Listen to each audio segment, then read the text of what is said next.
Welcome to the eBusiness Playbook podcast, proudly sponsored by Academy Global, where we help you go from theory to reality, empowering you to elevate your e-business. Join our open community at the eBusiness Playbook by Academy on Facebook and LinkedIn, and check out our training packages at academyglobal.com to find out more.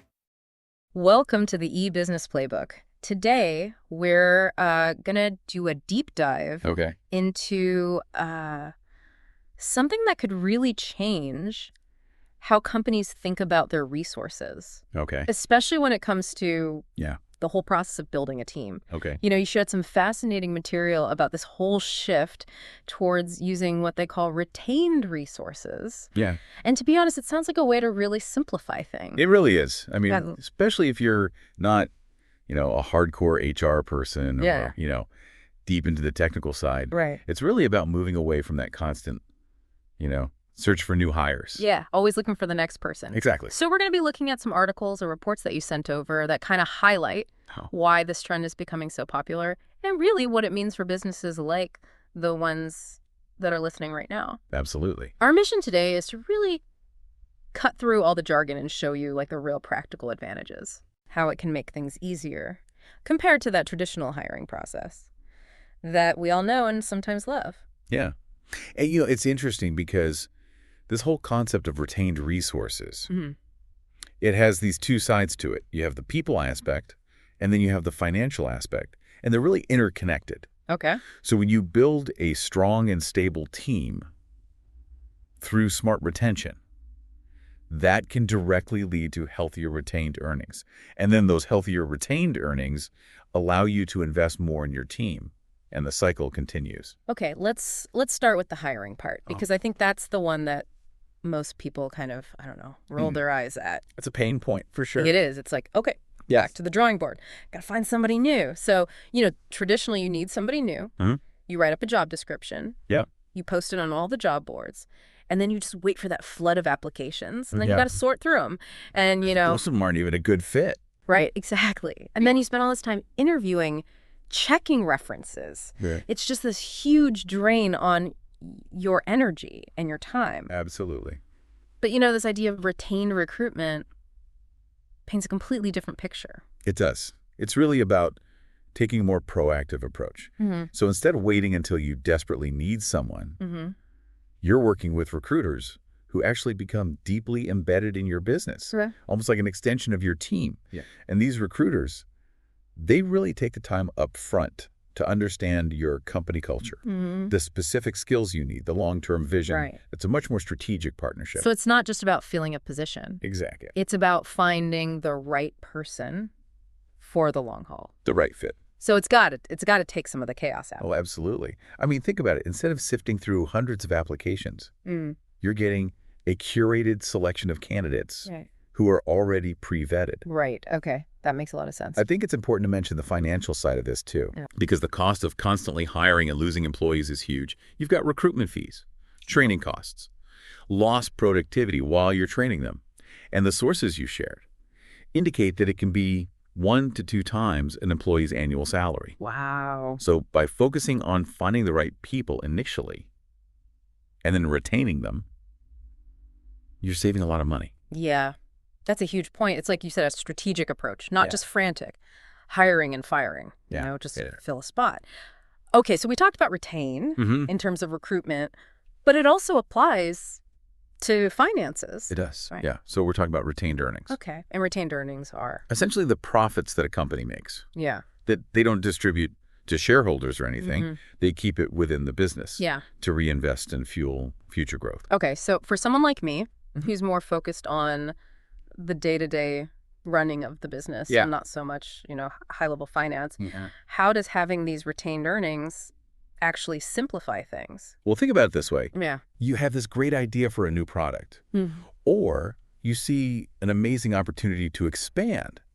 If you have retained earnings, you have the money right there to make it happen. You don't have to go through the hassle of getting a loan or trying to find investors. It gives you so much more control and flexibility. You're not beholden to the bank or investors who might have their own ideas. Exactly. You control your own destiny.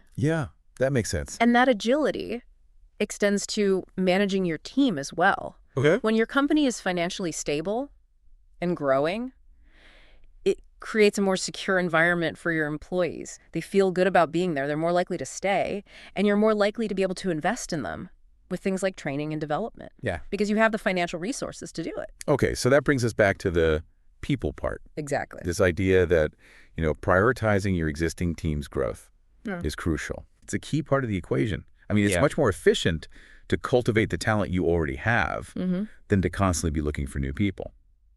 When your employees feel valued and they see opportunities for growth, they're going to be much more engaged and committed to your company. So it's not just about avoiding the headache of hiring. Right. It's about creating a place where people want to stay. Exactly. Building a culture of loyalty and engagement. Okay, so what can companies do to foster that? Well, it really boils down to some fundamental principles.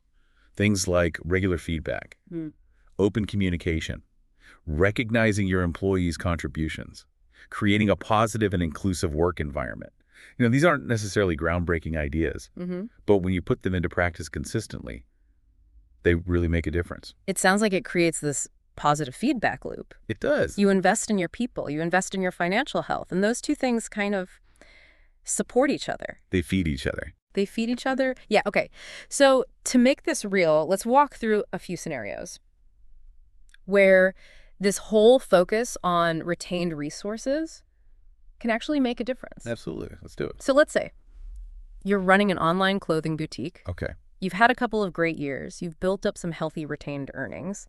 And you notice that sustainable fashion is becoming really popular. That's a hot trend right now. It is. So you decide you're going to launch an eco-friendly clothing line.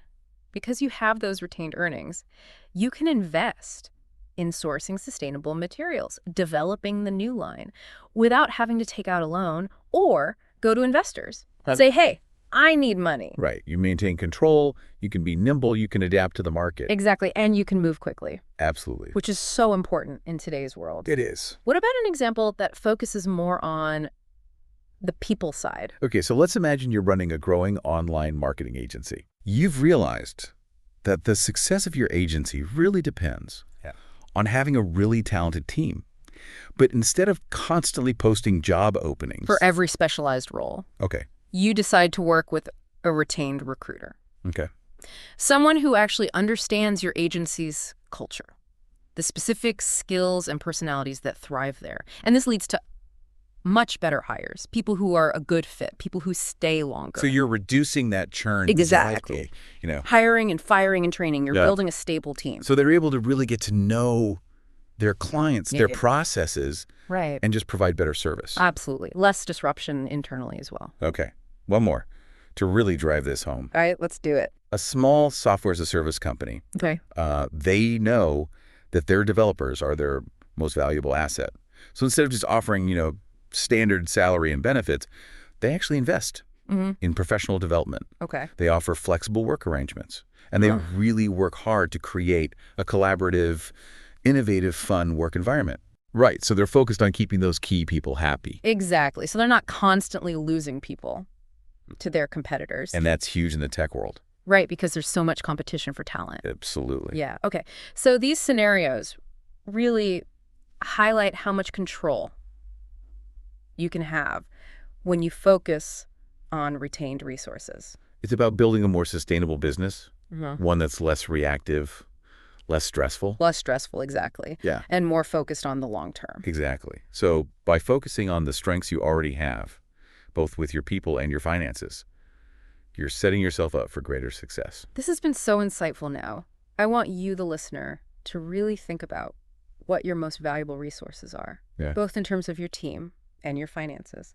How can you invest in those to drive your future growth and create a more secure and sustainable future for your business? I love that question. Yeah. That's something for everyone to really ponder. It is. It's something to really think about. Before we wrap up, I do want to mention that for those of you who are interested in exploring a platform that offers retained resources, there's a website you can check out. It's https://vms.international. And finally, I want to leave you with this thought. Now, think about the companies you interact with every day, whether it's as a customer or maybe even as a potential employer. How do they seem to be prioritizing their resources, their financial investments, how they treat their employees? What might that tell you about their vision for the future? That's a great question to consider, because it really does give you some insights into how they operate and what their values are. And ultimately, whether they're a company that's built for the long haul or whether they're just focused on those short-term gains. So pay attention to those signals. It can tell you a lot about a company's true priorities. Thanks for joining us today on the eBusiness Playbook. For the complete PDF with all the insights from this episode, head over to academyglobal.com. There, you'll find the PDF, plus other valuable podcasts and resources to fuel your business growth and career success. Thanks for listening, and see you next time.